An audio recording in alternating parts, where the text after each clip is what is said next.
Recently আমরা ফেসবুকে দেখেছি যে একটা ভিডিও ভাইরাল হয়েছে আমাদের আপনাদেরই একজন যোদ্ধা আসিফ, আমাদের উপদেষ্টা আসিফ মাহমুদ, তার সঙ্গে দেখলাম যে কিছু একটা কথোপকথন বা সামথিং আপনাকে নিয়ে গেছিল, ঘটনাটা কি ছিল? আচ্ছা আচ্ছা, ঘটনাটা ছিল হচ্ছে কিছু কথা সিক্রেটই থাক।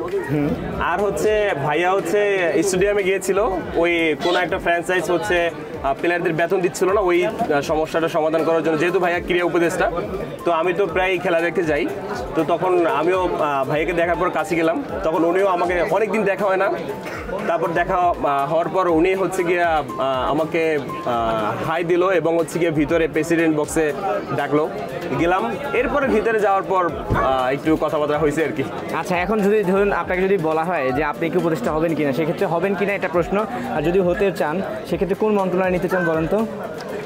আমার কি উপদেষ্টা হওয়া উচিত? হওয়া উচিত না। তো আমার কাছে যেটা মনে হয়, আমি এখন যে আছি সবার ভালোবাসা পাচ্ছি, এটাই থাকুক। কোনো দল করা উচিত না, কোনো দিকে যাওয়া উচিত না।